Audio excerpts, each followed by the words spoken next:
Assalamualaikum dan selamat pagi murid-murid. Okey, Alhamdulillah seperti biasa cikgu doakan kamu berada dalam keadaan sihat walafiat.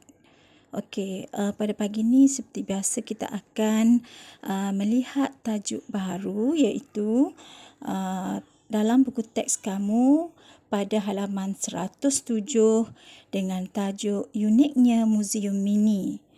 Okey, kemahiran yang akan dikuasai pada hari ini ataupun yang akan kita pelajari pada hari ini ialah kemahiran tata bahasa, iaitu melibatkan kemahiran 5.2.3 memahami dan menggunakan kata ganda mengikut konteks. Yang pertama iaitu kata ganda penuh.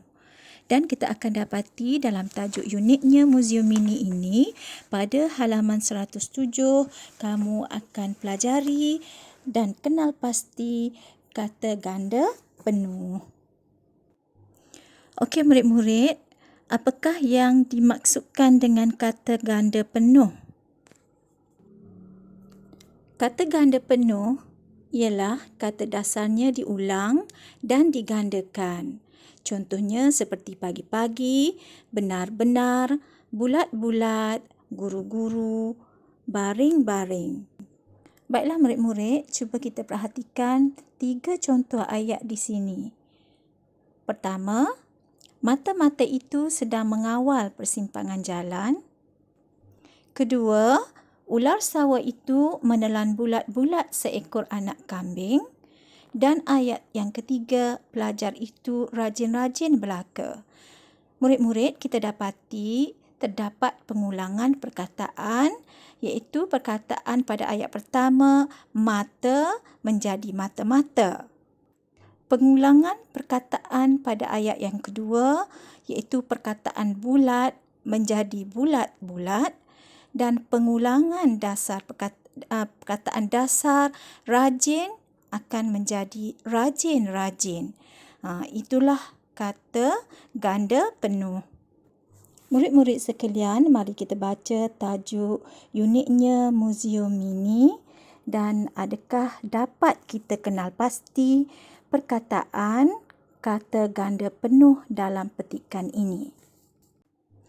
Murid-murid sekalian, sebelum kita teruskan membaca Uniknya Muzium Mini, mari kita lihat apa kata Munshi Cilik tentang kata ganda penuh. Kata ganda penuh ialah proses menggandakan keseluruhan kata dasar dan diletakkan tanda sempang. Seperti mana yang kita lihat dalam bulatan merah ini.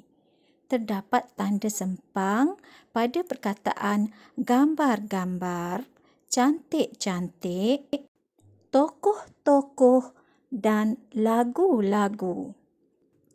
Tanda sempang ini seperti simbol tolak ya murid-murid. Baiklah, mari kita baca petikan Uniknya Muzium Mini bersama-sama. Uniknya Muzium Mini. Semasa di kampung, Afifi dibawa oleh datuknya ke Muzium Mini yang diusahakan oleh penduduk kampung. Wah, sungguh kreatif penduduk di kampung ini. Betul Afifi? Pembinaan Muzium Mini ini hasil usaha mereka secara sukarela. Rumah ini ialah sumbangan penduduk. Bendera-bendera di sekeliling sudut pameran sumbangan daripada pelbagai pihak. Para pelajar institusi pengajian tinggi pula gigih menghias muzium ini. Barang-barang di sini juga menarik dan tersusun. Ya, Afifi, barang-barang lama seperti hiasan rumah, pinggang mangkuk, kraf tangan, duit dan stem lama serta perabot antik diletakkan di situ. Di sana pula, Afifi melihat alat kegunaan harian dan senjata lama dipamerkan. Tentu alat-alat itu mempunyai nilai sejarah yang tinggi. Sudah tentu Afifi. Peminat barangan lama tentu terpegun apabila melihat pameran-pameran barangan yang diletakkan di dalam rak berkaca itu. Murid-murid, teruskan bacaan kamu dalam perbualan ini dengan membantu Afifi dan datuknya untuk melengkapkan perbualan dengan teks dengan menggunakan kata ganda penuh yang sesuai. Murid-murid, perhatikan pada simbol pensel yang berwarna merah dalam perbualan Afifi dan datuknya.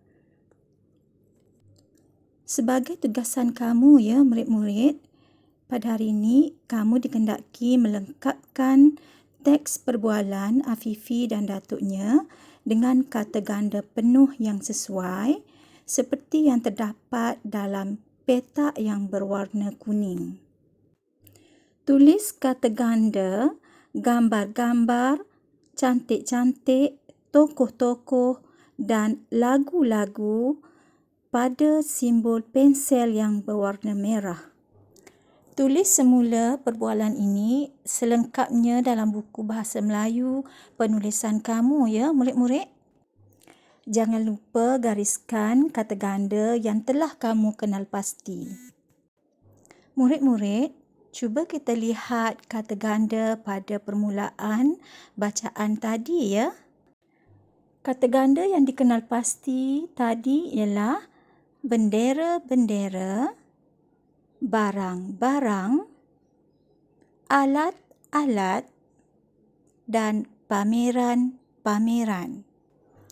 Murid-murid, bagi memudahkan kamu mengecam dan mengenal pasti kata ganda ini, cikgu garisi dengan warna merah ya.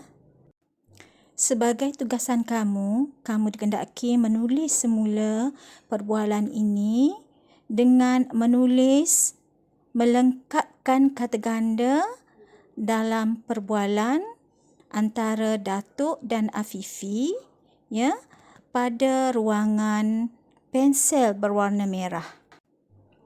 Tulislah keseluruhan perbualan antara Afifi dan datuknya dalam buku Bahasa Melayu penulisan kamu. Jangan lupa setelah kamu siap menulis perbualan ini, gariskan kata ganda dengan pensel berwarna merah. Dan jangan lupa hantar tugasan kamu itu kepada cikgu seperti biasa ya. Sama ada kamu boleh PM cikgu secara WhatsApp ataupun Telegram. Hantar hasil tugasan kamu itu. Baiklah murid-murid, cikgu rasa hanya sekadar itu sahaja dahulu pelajaran kita buat kali ini. Jumpa lagi di lain pelajaran.